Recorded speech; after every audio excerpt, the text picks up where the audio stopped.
We're here to talk about the existing and potential links between Sweden and India in innovation, R&D.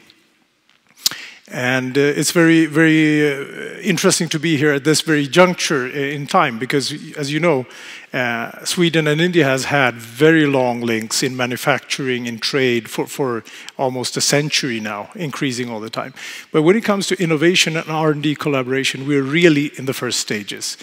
And these are two countries of obviously very different in size, in scope, etc., but there are clear opportunities and clear problems on both sides. Whereas Sweden is one of the world leaders in innovation, we do fail to capitalize, to commercialize our innovations. India, on the other hand, has a deficit of engineers and doctors and, in general, private investment in R&D, where Sweden has the opposite scenario. So I think that the discussion this afternoon can be very, very interesting, and we have 4 stellar speakers with us. I'll introduce them one by one. And the first man out is none other than Dr. Rajiv Modi, who is a legend. He's the chairman and managing director of Cadila Pharmaceuticals, one of the largest, or the largest private pharmaceutical company in India. And a company that has, in the last 10-15 years, spread across the world with a host of collaborations and different ventures. So without much further ado, I'd like to introduce Dr. Modi. So good afternoon, ladies and gentlemen. It's quite exciting to be here this afternoon, especially coinciding with the head of state visit, symbolizing changes in the relationship between our two great nations. I'm sure people who are very, very interested in this important aspect of thinking in the future and building the future are here, because innovation R&D is something which you invest your life and your livelihood, and if you're lucky, you get some returns. But I think the world is going through tremendous historic periods of change. Change is brought in by the whole dynamic of governments and leaders around the world aspiring, wanting, and maybe driven by political and demographic forces to consider improving life of human beings, citizens. And we in India are so fortunate that after 30 years, we have a government, a strong leadership in our Prime Minister Narendra Modi, who has a track record of over 13 years of successfully transforming a state out of west of India, the state of Gujarat. As many of you may be aware of, Prime Minister Modi was the Chief Minister of our state of Gujarat for over 13 years. And through that whole period, Gujarat has seen a vibrancy which touched the lives of every individual, from the most prominent industrial business house of India, to the poorest and the least able villager living in a hut. You can believe me when I say that over this period, the individual, our leader, got tremendous trust and respect with his forward-looking, transparent policies. There's a reason why I bring this up. Go to a village in Gujarat, and even the poorest of the poor would smile and say, "We trust Mr. Modi because he is working for us." This is what he learned in 13 years. Yes, the government prospered, the state prospered, there was tremendous development in infrastructure and so on and so forth, which we'll hear a lot. But the person believed in touching human lives. As you know, India's GDP is among the lowest in the world. However, we are the second largest population. So just imagine, please, ladies and gentlemen, just imagine what a transformational event would happen in the world when one of the lowest GDP countries would start becoming and growing to become a larger economy. So that is what is in stage. There is a deep interest and devotion in the leadership of the government of our country today to make lives of every Indian a happy happy situation. And it is that genesis, and once as you start understanding and believing that philosophy, the root of what causes changes in policies behavior, which are very, very historic, as I'm sure all of you know, and I know past ambassador of Sweden is sitting in the audience, he will vouch for that. As you start looking at what drives an individual, the policy of the government which wants to make the lives of individuals, the 1.3 billion people, much better. And that drives Make in India initiative, Digital India initiative, Clean India initiative, Smart India initiatives, and so on and so forth. The tremendous need for increasing the level of skills for the over 500 million people over the next decade. Look at the challenges. And when these ladies, boys and girls, ladies and gentlemen, become more skilled, you can just see the unleashment of the power of the economy. So I think what I'm here to say and introduce is India has changed. India is changing rapidly, but also that the world forces are changing. We predict, many of us predict, political boundaries, areas of growth, changes in socio-economic power centers of the world over the next 10, 20, 30 years are going to be quite different than what they are now. And I don't need to elaborate because many of you I can see sitting in the audience know that the economies are challenged. You know, you had almost a 6, 7, 8, 9 years of continued stagnancy in development in this part of the world, and similarly in other powerful economies like the United States, North, South America, and Japan. India is leading in the Asian region. It is this background of a determination of making change, of making people better, which is what is relevant. And I wanted to put that in perspective of how that driver is making us think of innovation in India. There is a tremendous need in our country to scale up resources in investment and research, where research and development expenditure is less than just 2%. And I don't even want to compare. I have colleagues here in the panel who are going to talk about expenditures in Sweden, in Nordic countries, and other developed parts. But in India today, just because of the dynamic of the country, and just because of ensuring that affordable food, clothes, and housing is available to as many people, there has been incentivization of pressure on pricing, although the market is huge.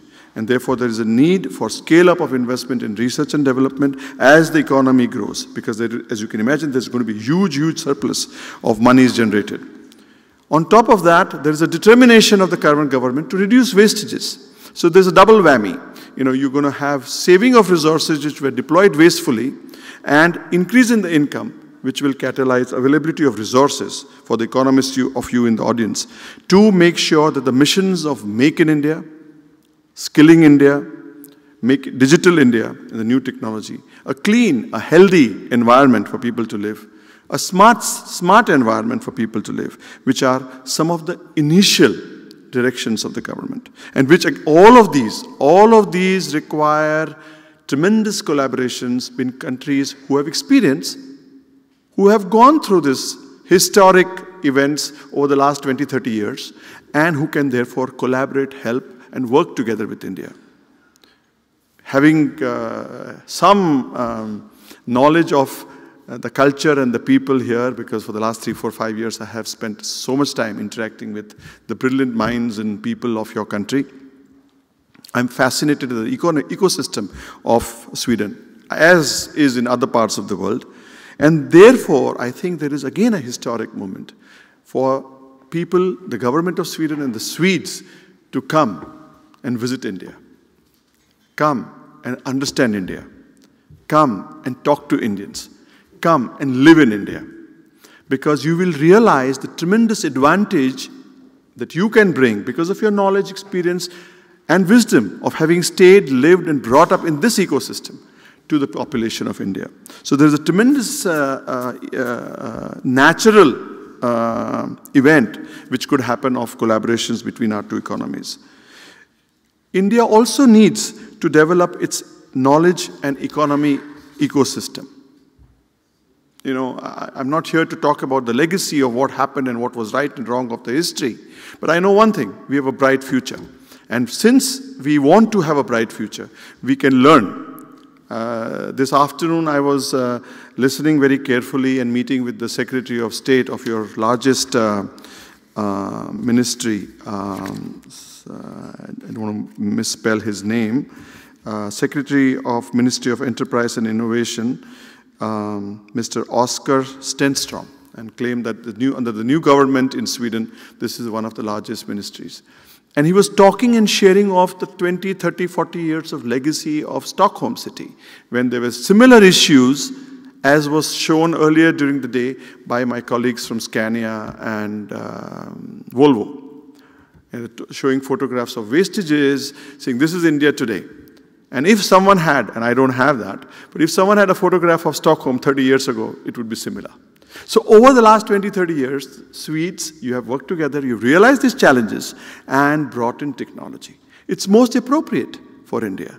So there is tremendous areas of cooperation in innovations for projects which you have successfully commercialized.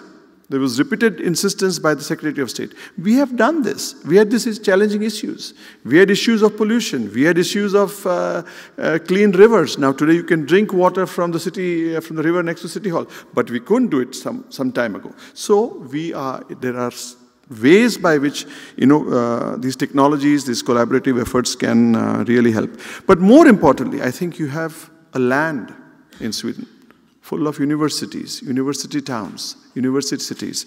There is greater and greater need for learning from the ecosystem that the Swedes have developed in innovation, industry academy partnerships, the entrepreneurship of youngster Swedes. Again, I was reminded this morning, earlier in the day, that among the Swedes, you are, as a population, as a group of people, it is a culture or a country where the youngest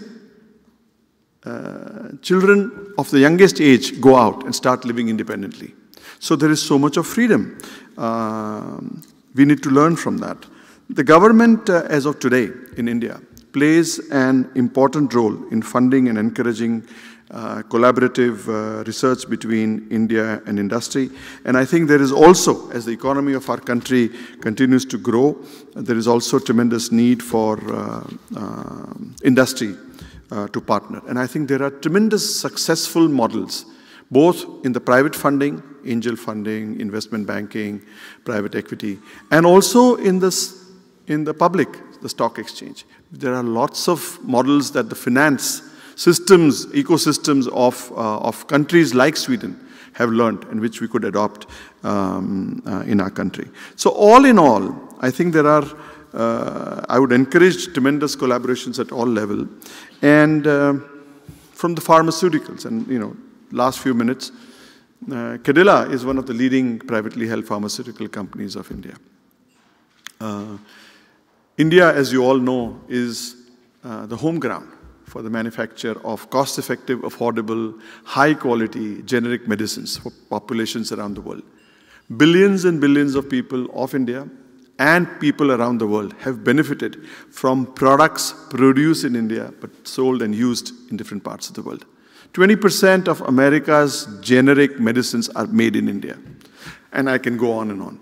In other words, the wisdom of the last decades, policies and entrepreneurship of people like the chairman of our company, my father, and so on, have made India has an ecosystem for producing the highest quality, cost-effective, affordable medicines for people around the world.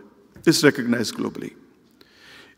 As Indian pharmaceutical industry embarks on the next level of developing new medicines, of innovating new medicines, I think Sweden, which is a birthplace for lots of new products, is a natural match for pharmaceutical companies in India. So I've given you a global picture. of changes which are happening. I have shown you opportunities in all aspects of life, where the two countries at the government level, political level, and the people level, business level can collaborate, because India is staged to make this change. And I have given you just in a few minutes, in the area of life sciences, possibilities of collaboration. Thank you.